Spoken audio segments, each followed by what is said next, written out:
Salut à tous pour ce nouvel épisode de podcast.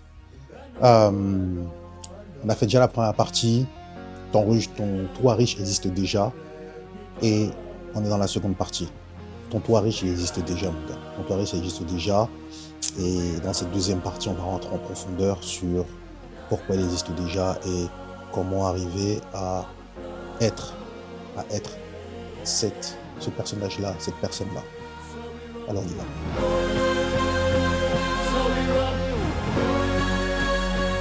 Dans la première partie, donc, on était parti en détail. Et si vous n'avez pas écouté, c'est l'épisode juste avant celui-là. Maintenant, moi, j'y vais full. Euh,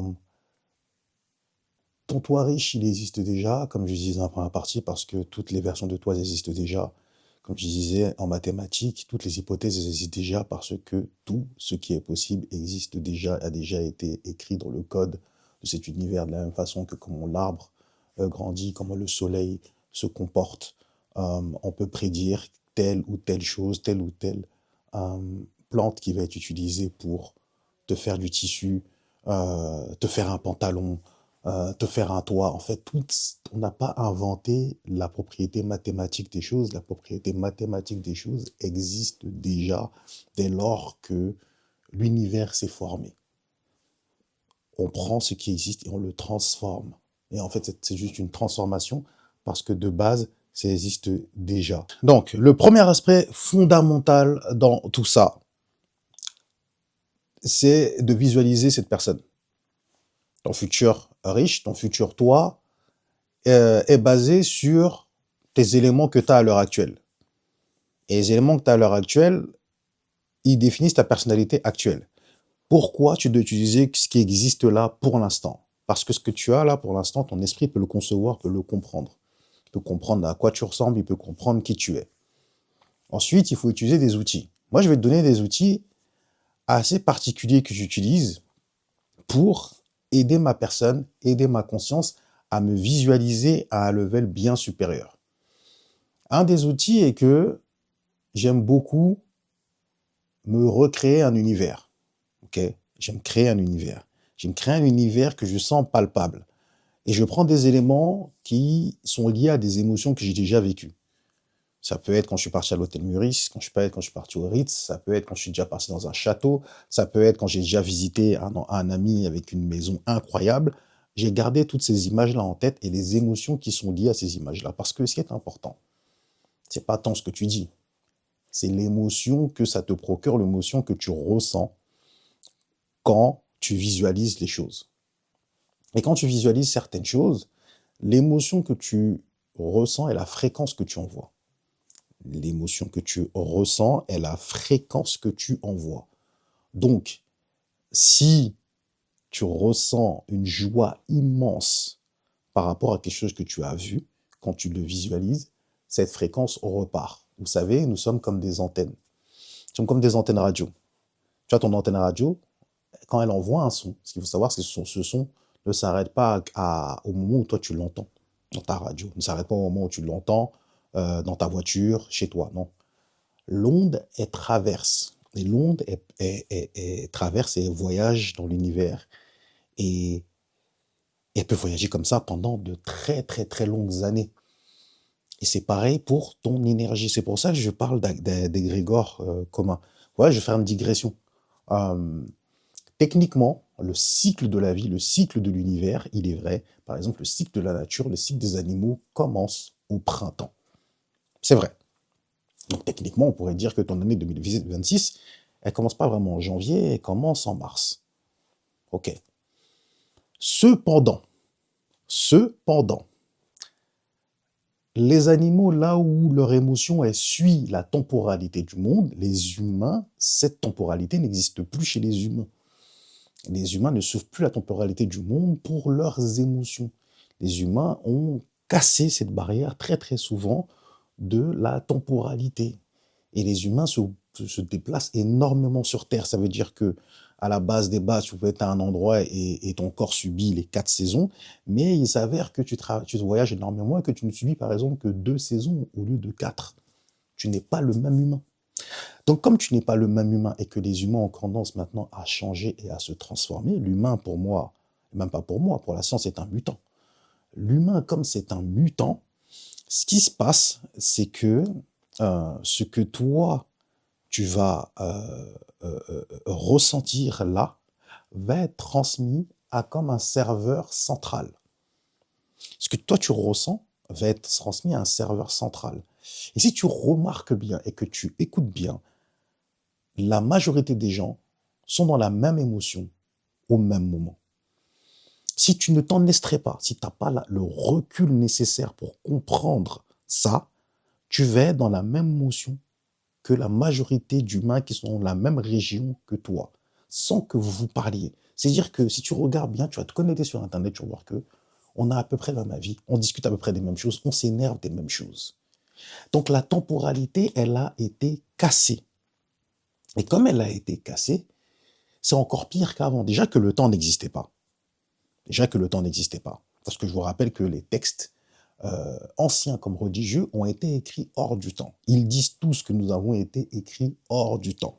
Donc ils s'appuient sur une loi universelle qui fait que, quand on voit 3000, pour la Torah 5000 ans après, il est toujours pris de la même façon, les mêmes prières, les mêmes façons d'aborder. Une philosophie peut-être qui a un peu évolué parce que les humains évoluent, mais l'approche reste similaire et en vrai, on aime bien revenir au concret, au vrai, pour se rattacher à l'essence même du texte.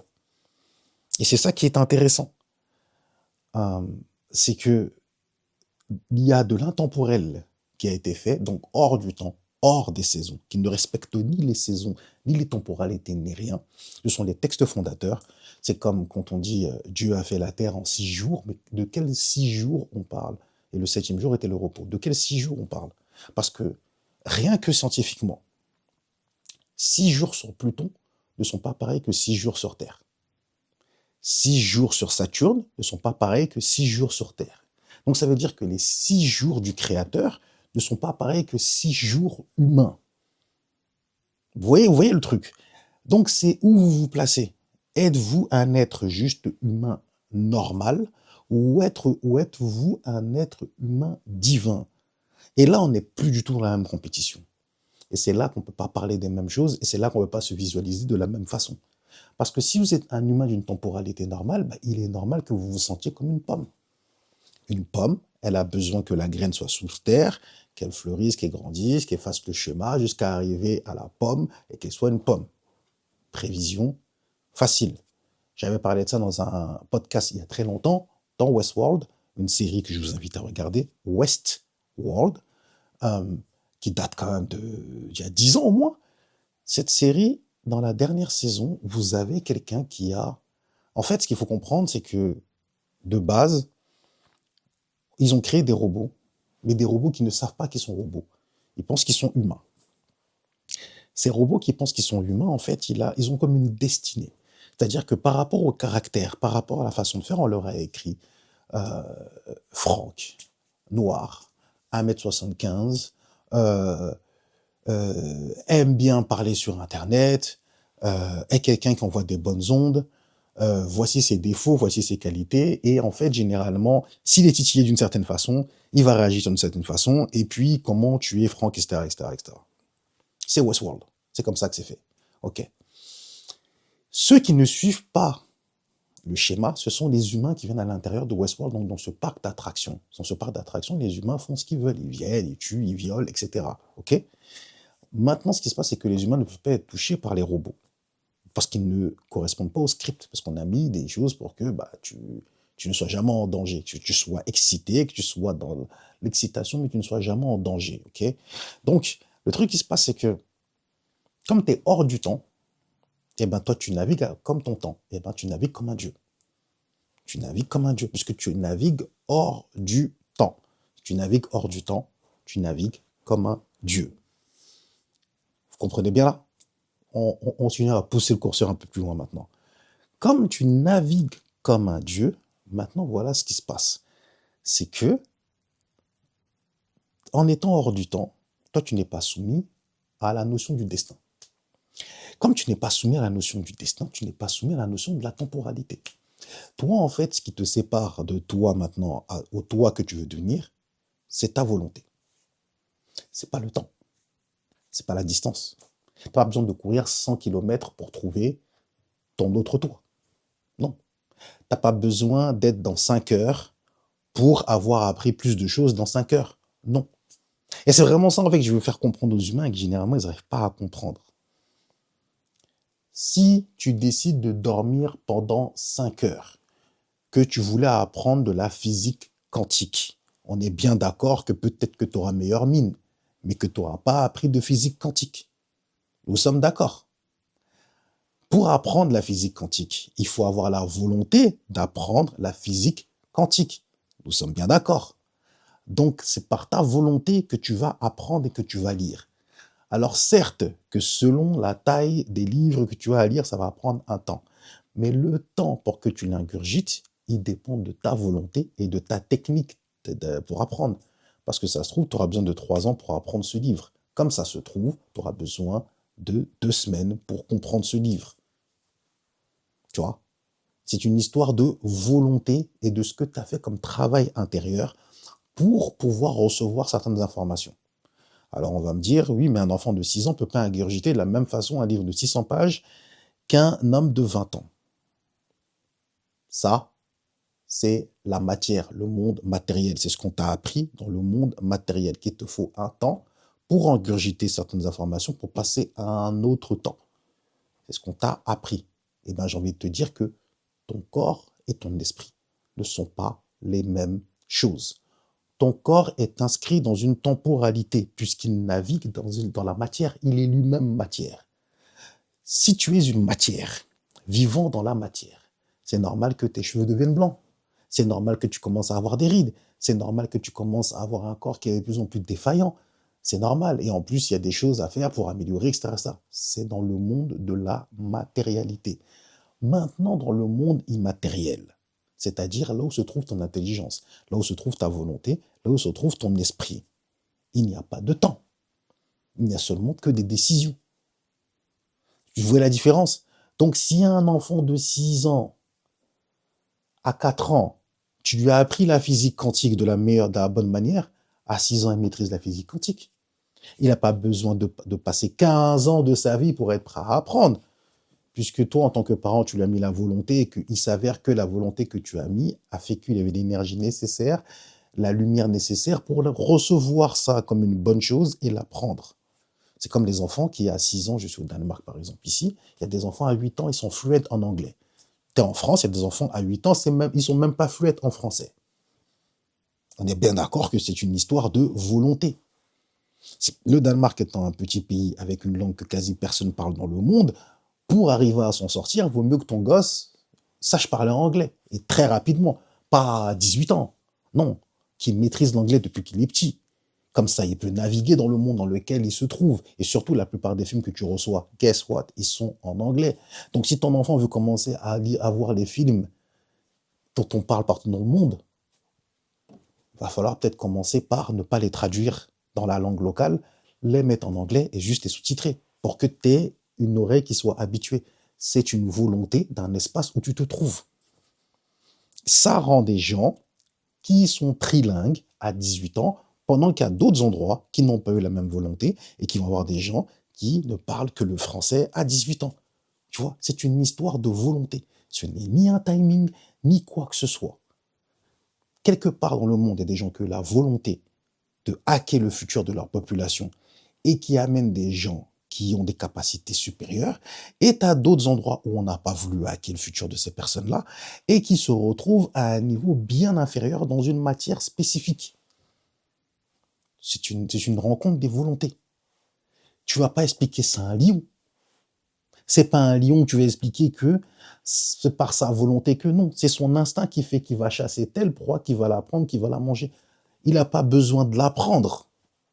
Il va regarder comment les autres font, il va utiliser la même chose que son instinct, il va pouvoir attaquer dès qu'il a la force d'attaquer. Tu vois? Et vraiment, c'est tout ce truc-là qu'il faut comprendre que la volonté même se transmet au niveau génétique. De la même manière, alors ça ne veut pas dire qu'il y a des peuples qui sont supérieurs, hein, je n'ai pas dit ça, mais de la même manière que les traumas se transmettent, et c'est prouvé scientifiquement, de génération en génération par ADN, jusqu'à ce que ça se dilue, de la même façon que le génie se transmet de génération en génération, pour peu que l'enfant ait été instruit et sache qu'il est dans un univers de génie. Moi, je n'ai pas grandi avec mon père, mais sachant que mon père était un très grand docteur et très bon en sciences, je m'étais mis la volonté de devenir chirurgien. Et j'avais de super notes pour devenir chirurgien. Et vraiment, tout ce qui est SVT, etc., j'étais archi fort. Parce que j'avais envie de faire des opérations sur des gens. Moi, quand on m'a mis des animaux à disséquer, j'attendais que ça. Je voulais voir les organes et tout. Je voulais comprendre parce que je voulais être chirurgien. La vie a fait que j'avais aussi développé mon propre rêve, ma propre façon de penser, qui est que je voulais également être footballeur professionnel. Donc, au bout d'un moment, j'ai choisi. C'est ma volonté qui a fait que je voulais aller vers le football plutôt que vers le métier de chirurgien. C'est une histoire de volonté. Donc vraiment, c'est comme une histoire de volonté de vouloir vous faire cette vidéo aujourd'hui. Ce n'est pas une temporalité, ce n'est pas parce que si je fais cette vidéo, dans X heures, il va se passer ça. Non. Je fais cette vidéo parce que j'ai la volonté de faire cette vidéo maintenant. Ce qui se passera après n'est pas dépendant de moi. Ce qui se passera après ne m'incombe pas réellement, mais je pourrais l'analyser pour améliorer les choses s'il y a besoin d'eux. Et c'est vital à comprendre pour vous tous, c'est vital à comprendre qu'entre vous et votre vous riche, on parle de volonté. Quand tu as la volonté, que tu as envie d'être cette personne, regarde bien, le soleil se lève autant sur le riche que sur le pauvre, autant que sur le gentil que sur le méchant. Quand tu es, pour ceux qui ont grandi dans un quartier, encore une fois, parce que moi j'ai vu les deux univers, le quartier et les quartiers riches.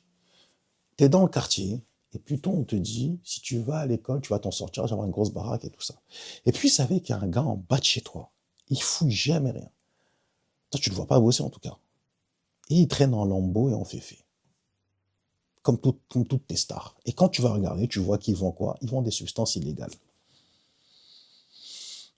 Tu as l'impression que tu t'es fait bananer dans l'histoire. Parce que, en fait, quand toi, tu regardes les autres qui ont trimé toute leur vie, jamais ils auraient même l'argent pour acheter 1 centième de la Ferrari. Et tu vois un gars qui fout rien et qui a une Ferrari. Et là, tu te dis, oh, ma banane dans l'histoire. Là, il y a un truc qui colle pas. Les mathématiques ne sont pas en train de mater ensemble. Il y a un truc qui colle pas puisque entre ce qu'on me dit et ce que je vois, il y a un décalage. Et c'est effectivement là le souci.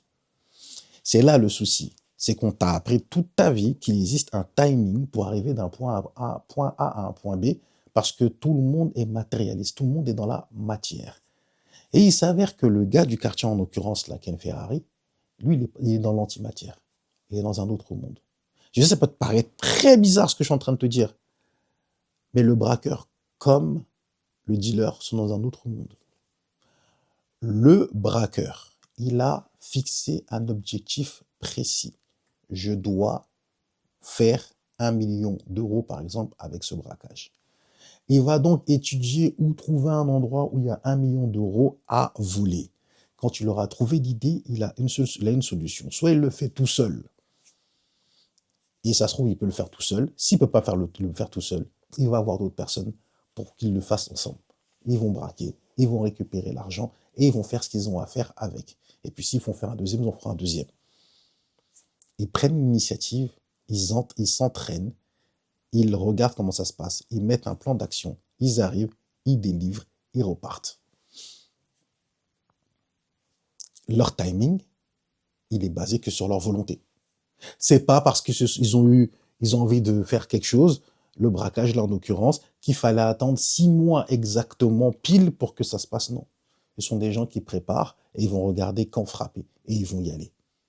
Mais le timing va dépendre de leur volonté et du fait qu'ils ont regardé ce qui s'est passé, leur volonté a fait qu'ils sont allés faire ce braquage. Le dealer qui est en bas de ton quartier, c'est pareil. Le dealer en bas de ton quartier, il a certainement voulu une vie, la vie dont il rêve. Il s'est rendu compte que, dans l'illégal, il peut y arriver. Et puis il y allait à fond dans l'illégal. Et voilà. Et aujourd'hui, son système tourne. Et oui, il roule en féfé, il roule en lambeau. Ouais. Mais encore une fois, parce qu'il a eu la volonté de faire ça. Maintenant, prends ça dans le monde légal. Tu es obligé de faire de l'illégal. Prends la même chose là dans le monde légal. Qu'est-ce que tu pourrais faire légalement de par ta volonté? Et je vous assure que votre volonté, elle peut aller à des levels que vous imaginez, pardon, 1, 2, 3, que vous n'imaginez même pas. Aussi simple que ça. Aussi simple que ça. Si vous ne savez pas votre personne d'aujourd'hui, votre vous riche, c'est la volonté. Et la volonté, elle passe par l'action, puis corriger l'action. Elle passe par l'action. Elle passe pas par appeler quelqu'un pour lui demander quels sont les meilleurs bis en 2026. De la connerie. Elle passe pas par le fait de se poser telle ou telle ou telle ou telle question, de la folie, ça aussi. Non. Elle passe par le fait de se dire, moi, vous savez quoi? Moi, j'aime trop les petites cuillères, je vais faire un bis de petites cuillères. Et puis, il s'avère que le bis de petite cuillère fait que ça cartonne tellement, qu'elles sont tellement sciées, ces petites cuillères, qu'il devient millionnaire. Et là, tu as tout le monde à côté là, qui a fait Bac plus 10, qui commence à avoir la haine et tout ça, et se dire, mais comment nous, on a Bac plus 10, on n'est pas mis payé. Et puis lui, il vient avec des petites cuillères et il cartonne. Parce qu'il n'a pas suivi la règle du jeu. Tout simplement. Il a suivi sa règle, je vais les faire les petites cuillères. Je vais les faire. Je vais les faire, ou je vais les acheter, ou quoi que ce soit, mais je vais les faire. Et au final, il s'est fait rejoindre par des gens, et ça fait un empire. Ne sous-estimez pas votre volonté. Ne sous-estimez pas votre volonté. Et quand vous avez la volonté, ayez l'insouciance. C'est important aussi, ça va avec. Quand vous avez la volonté, soyez insouciant. Parce que si vous n'êtes pas souciant, si vous êtes souciant, il va y avoir un gros problème. Un très gros problème. C'est tout pour moi. Je ferai une partie 3. Tiens, on verra bien. Allez, bonne journée à vous.